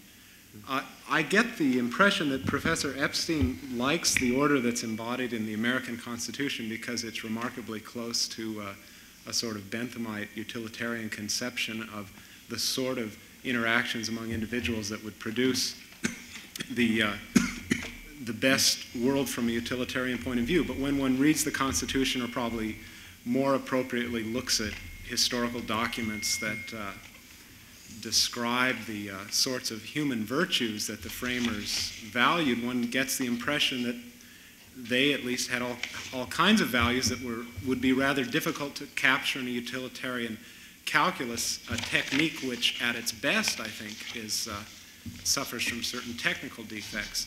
Now, on the other hand, Barry, who has, I think, given a wonderful summary of Hayek, suggests that the problem with theoretical rationalistic approaches to politics is that they tend simply not to capture certain admittedly sometimes aesthetic, sometimes spiritual, sometimes hard to categorize goods, that human knowledge about society and the ways society should be organized are not easily captured by any particular theory. So I guess my question initially for Epstein and Professor Epstein and then Professor Berry is, what is it that is so great about the utilitarian approach? What is it that is so persuasive about it that we should only save that much of the constitutional order that is consistent with it and abandon or leave critiqued, as I take it your approach was to the Roman law, those portions of it which are not easily justifiable in functional terms, but may embody some of those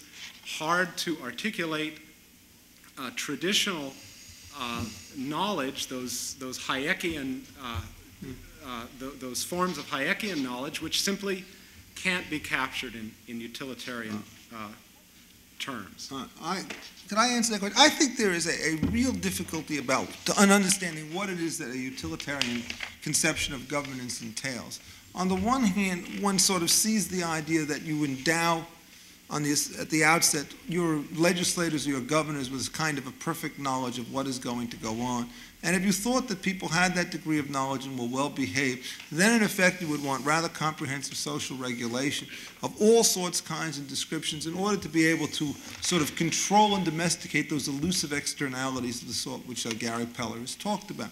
But my sense about utilitarianism is very much a Hayekian sense. That is, I think, in effect, that the trick is to recognize that whereas abstract theorists, we may be able to identify certain directions, tendencies, and so forth, that there are both imperfections in knowledge and corruptions of politics, that is, people co-opting or abusing public trust for private ends, that is so great that we give up on trying to be able to bring every utilitarian virtue into public life. That is, one of the key utilitarian virtues, oddly enough, is self-destructive. It says, do not adopt those kinds of rules which in their own form are explicitly utilitarian of the sort, count costs and benefits, because once you do that, you will get results which somebody standing back from a theoretical position will see will be profoundly anti-theoretical or anti-utilitarian. And the explanation, or the best illustration of that, is the rise of balancing tests of an overtly utilitarian nature, or what fuels much of the public intervention, product liability, medical malpractice, much of the balancing logic that one sees in constitutional adjudication.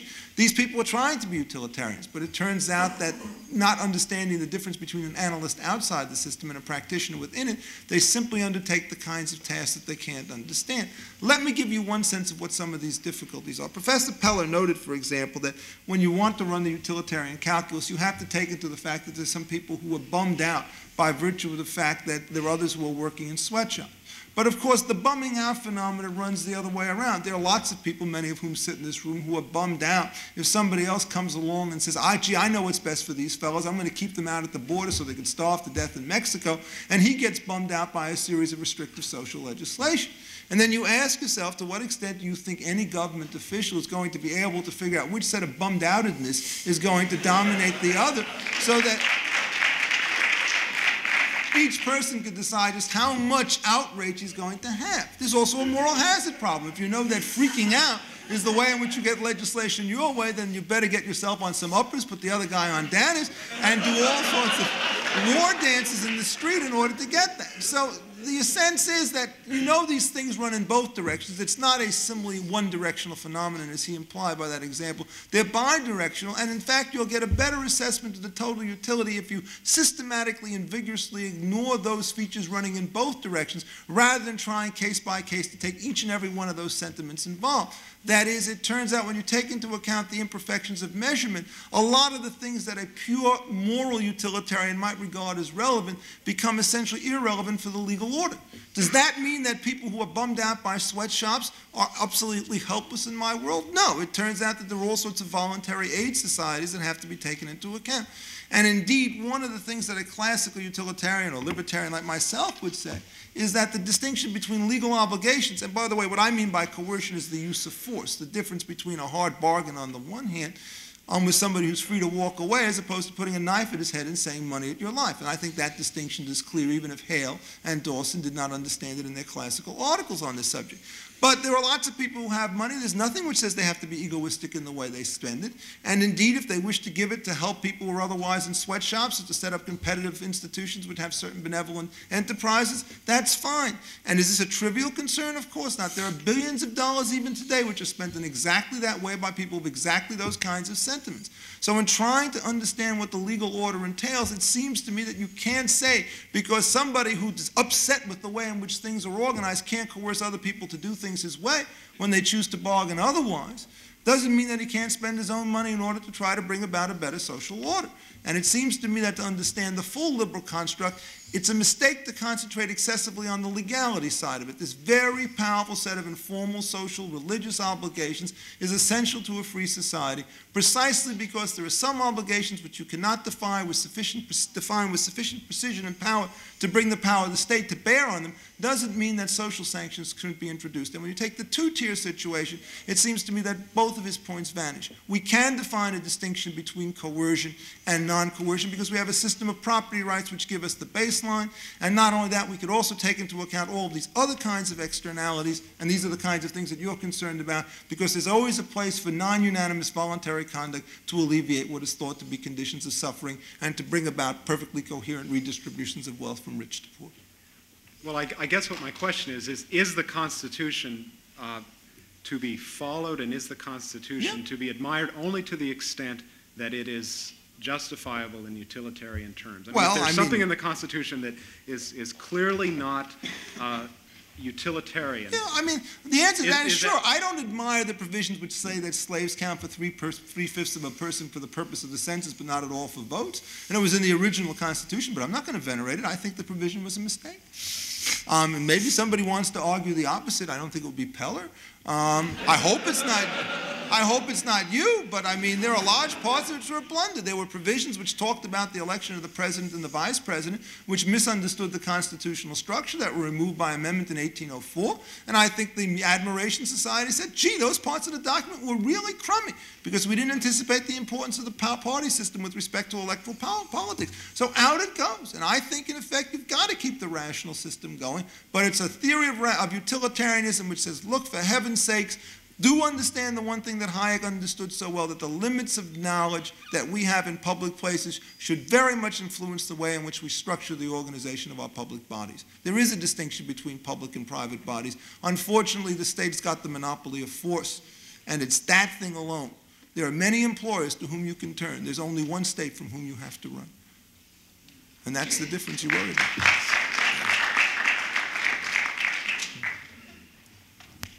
This thing on, okay. Since you brought up slaves, I will answer it since Professor Peller won't. Then I'll ask my question, if I may. The slaves were counted as three-fifths persons, and if the southern states wanted to increase their representation, then there was an incentive to free the slaves so that they counted as whole persons out of the representation. But that's a side point. Okay. Now, as I've heard the two sides going here, it strikes me that you're both really driving at something very similar. I think that Professor Epstein's position is not that we have this radical bipolar, limited government and against the individual, as Professor Peller in some ways tends to characterize the other side. But then on the other hand, I also believe that Professor Peller has a point that since we do not live in such a neat bipolar society, that there are more factors involved than just the freedom of contract between two individuals. Now, at the bottom of all of this, it occurs to me that maybe the people who are so committed to natural law weren't such dummies. Did I get knocked off? Just as you said that, you went out, huh? Yeah. I guess it wasn't anointed or something. That maybe this was the way they tried to resolve this thing, because now I just lost my train of thought because I lost my power. I'm asking, I think, where do we find then a principle or a standard of what is just?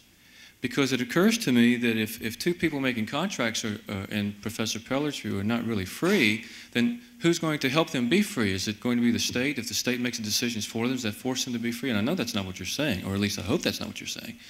So what you're crying for, and what you're crying for, is an objective standard of how we can measure justice. Now, how do we go about finding that standard? Or how do we determine what is just? Anybody. I'm asking that question. I'll make one point. I think it's a fundamental point to say that one wants to be very careful to distinguish between scarcity and coercion. If you argue that scarcity of resources is a form of coercion, there is no such thing as free contract. Sure, I understand because the that. resources in the world are finite. And I think that Gary somehow really gets himself into that position when he finds that he can't give an answer as to when somebody's truly free. The answer is if scarcity coerces, there's always coercion no matter what the social arrangement. So that I think one has to go back to the Hobbesian insight as to what coercion is about. And he used to rail against force and fraud, and it seems to me that that's a kind of a situation which is avoidable in the way in which scarcity is not. But that's, I didn't hear him say that. He may have said it some other time. Oh, I've said it. You know, I mean, one of the problems is that I have such a long list of things I've said that some of them are bound to be inconsistent. Okay.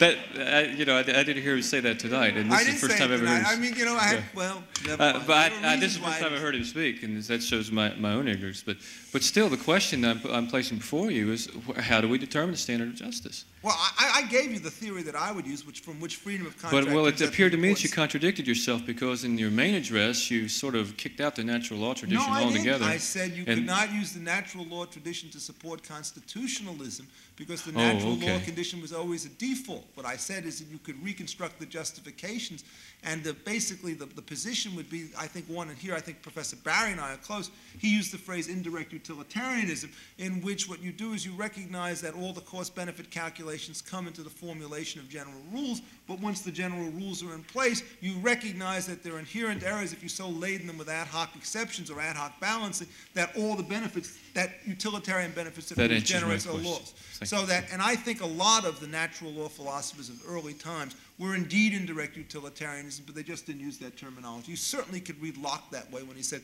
there's a happy coincidence between social welfare and natural right. It's not a very long passage, but it's suggestive that the modern distinction between deontological and consequentialist theories in ethics is in fact more modern than it was classical. And I agree with you. The classical natural law guys were very smart in certain ways, but they also made a lot of blunders because they weren't systematic. They didn't have 20th century knowledge, and in some sense we know more than they did, not because we're smarter, but because we could build on what they said. So we shouldn't be dismissing them as being irrelevant, because they did have a realistic approach to trying to establish a standard of justice. It's the point of the enterprise is to figure out how it is you take their conceptions of private justice and elevate them from default provisions as they were to sort of constitutional norms when you're moving from small number situations like a breach of trust to a large number situation of how it is you prevent a legislative body from acting as it were. So then how do we establish constitutional norms? Well, that's a different way. Okay, anyhow. Yeah, that's it. I'd just like to make one point against Professor Peller, which I found suffused this whole argument is a certain kind of perfectionism. You look at a market exchange process governed by common law rules which nobody designed, and you can always find disadvantages enjoyed by some people or endured by some people and advantages enjoyed by others. There always appears to be an element of private coercion, even in the purely private world. Why does there appear to be that element of coercion?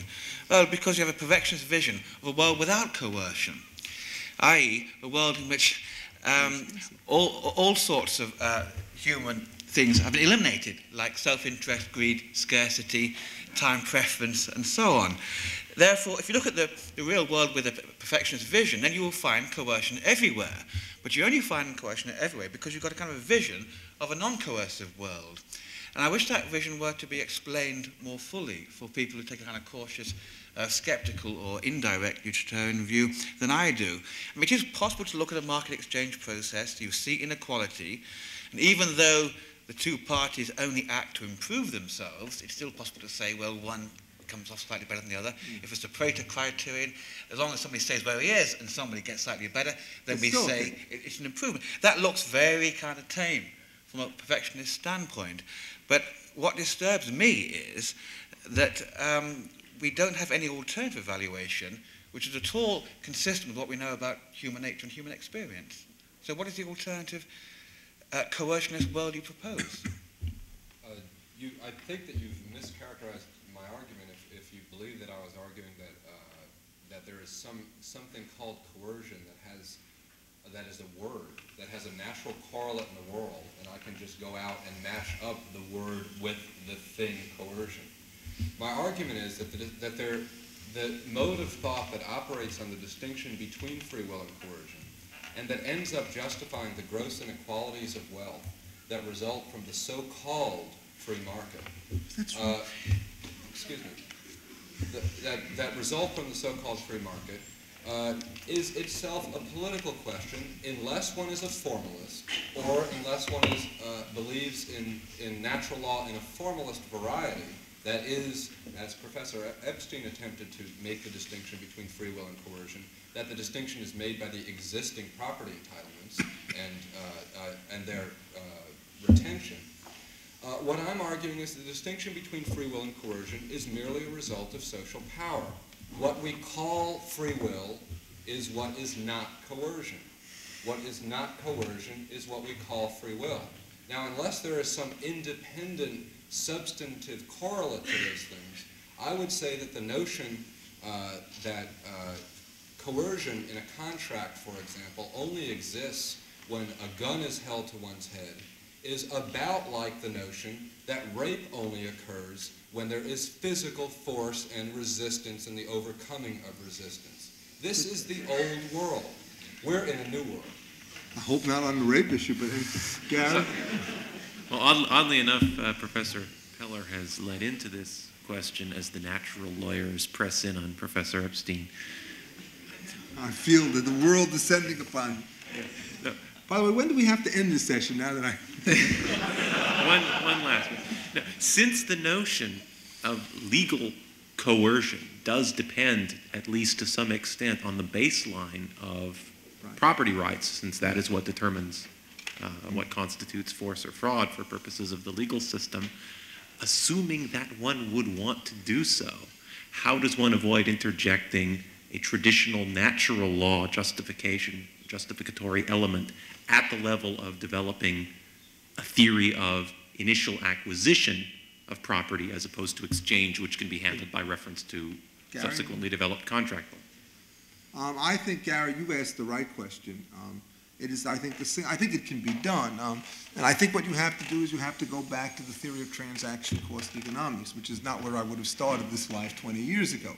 Well, let me interrupt. There are two parts to the question. One is, why would one want to avoid a natural rights justification? And the second is assuming that one would want to do so. I don't want to avoid it. I mean, if you could make it go. The problem is I don't think that you could make it go simply by an assertion. And what one tries to do is to figure out how it is that those natural rights serve some ends. Because if we had a system of natural rights of the sort that the Lockeans or the common lawyers envisioned, and it turned out that we could figure out that everybody was worse off under that than some alternative arrangement, presumably we would want to move from the one arrangement to another. And so the great problem is that if you could really believe that definitionally, at least, that the various tests of Pareto dominance make sense, then it turns out that you can't ignore them when it comes to the formulation of natural rights. Now, the point about property rights, so let me first clear out one ambiguity. It's quite clear that there's an ambiguity in the idea of talking about existing rights structures. That is, there's nobody here, I take it, would want to say in the natural law, the utilitarian tradition, that if somebody happened to steal something by way of theft and he hasn't been caught, that it turns out that that's an appropriate natural distribution of rights, and therefore that's the baseline from which all subsequent transactions take place.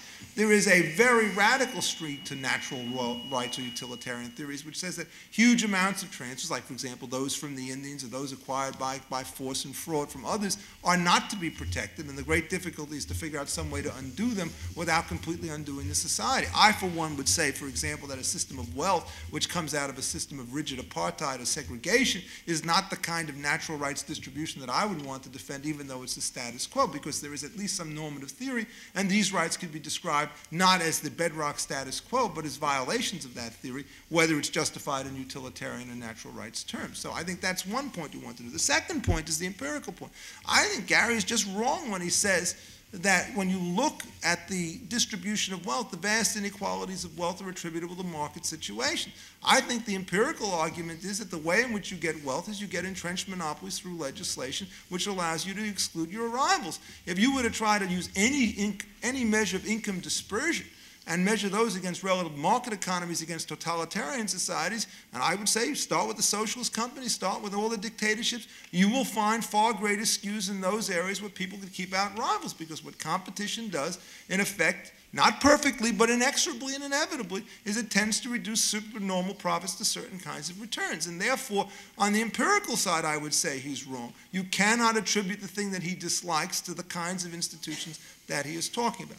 Now, with respect, Gary, to your analytical question of how it is that you get a system of natural rights based on first possession, and how you decide what things are both public and private, I think the answer that one would use if you were starting from a blank slate is try to figure out what distribution of original property rights will minimize the number of transactions that are necessary to reach the optimal social state, okay?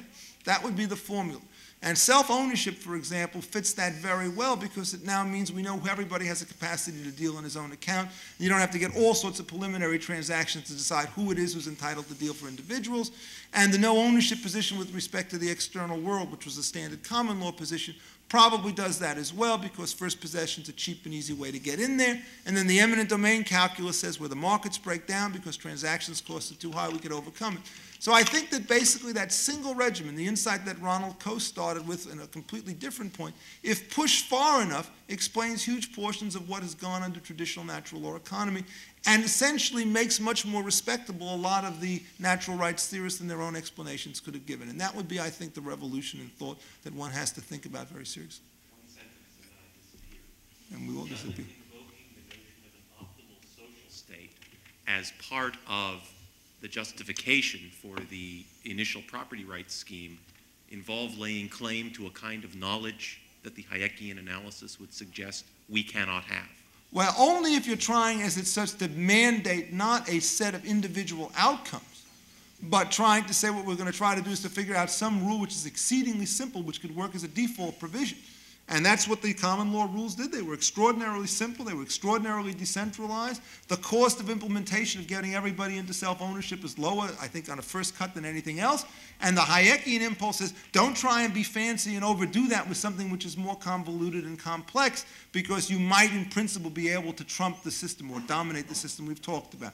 It is basically a very simple set of rules which has clear disadvantages, but on balance, if you look at the advantages, I think you have to make some empirical judgment. Otherwise, you're left with Peller skepticism, which everything is coercion and nothing makes any sense. I mean, he can't be a member of the left. He just has to drop off the political spectrum, given his own views about knowledge and coercion. And I think we can make these empirical judgments, and I think the uniform historical sentiment on that point is pretty good evidence as to the soundness of it. Okay, this time I have to be definitely coercive, no doubt about it. This is real coercion. One more question. Last question. I wanted to ask about utopia, to take a step back. He criticized, from my understanding, several social relations which are a basis of our society.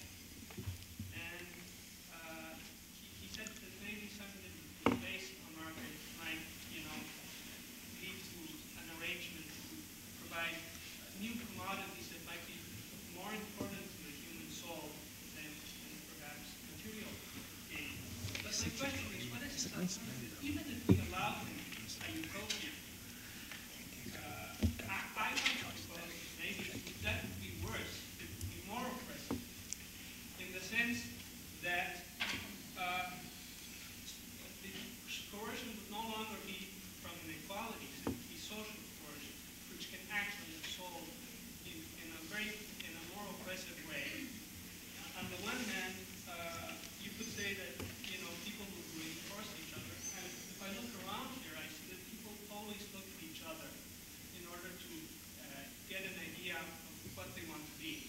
And so this freedom, this utopia, this new system that you propose would ask us either to be saints, which is something a little difficult for us, but even that would probably be easier than a utopia which asked us all to be very individuals, to be very different from each other, to be original. And I want to suggest that this is also something very painful for the human spirit, that it's very hard to be original. So even the utopia seems to be very coercive, and perhaps that some of these social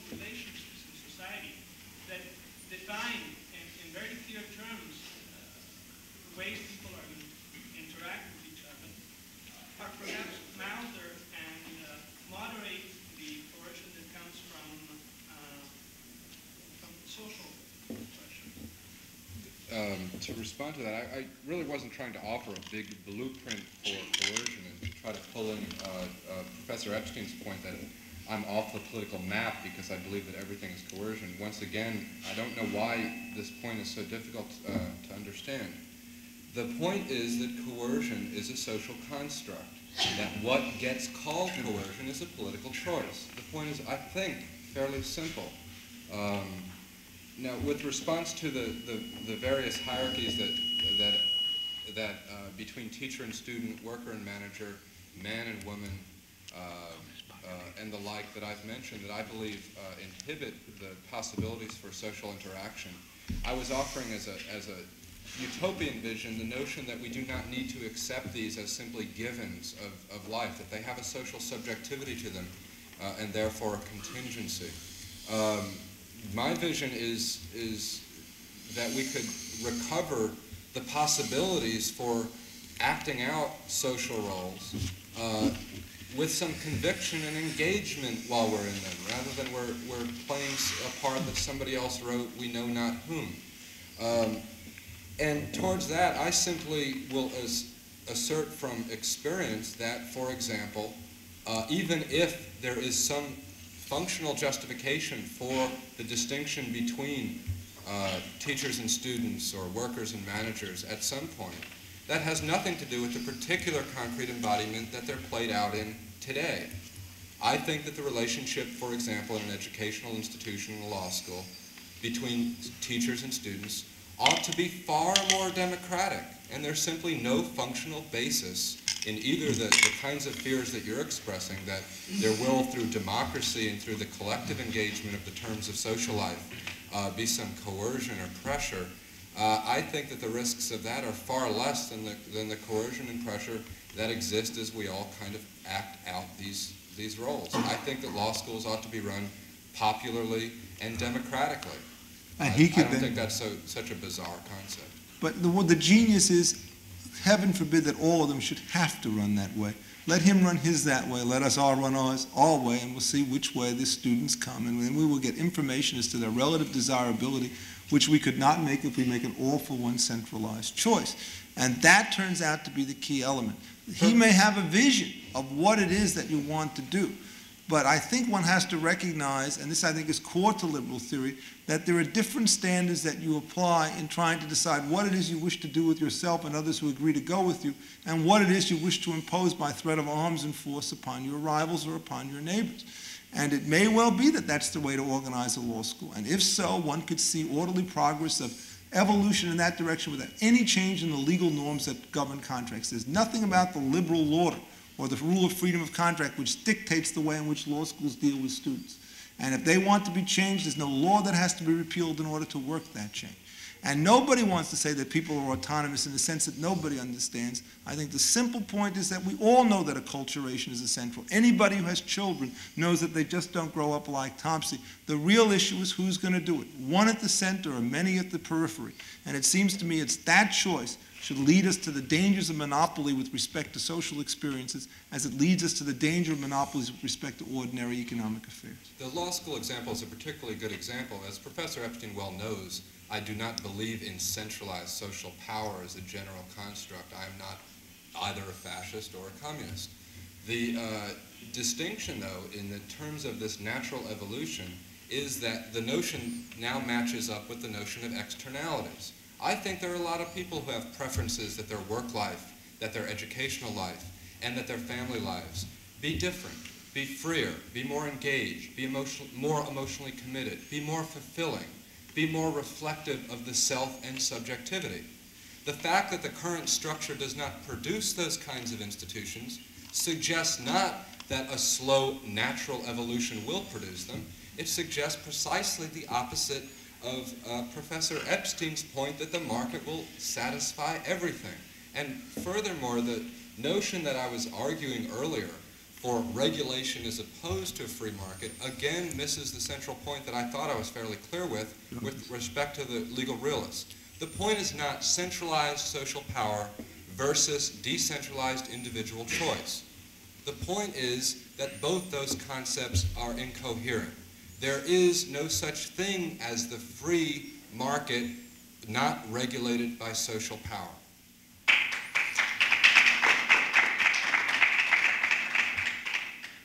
I think we've said all we have to say. I think in the end it's an invitation to totalitarianism. If you can't distinguish between markets and coercion, the willingness to use the coercion will be the death of the market.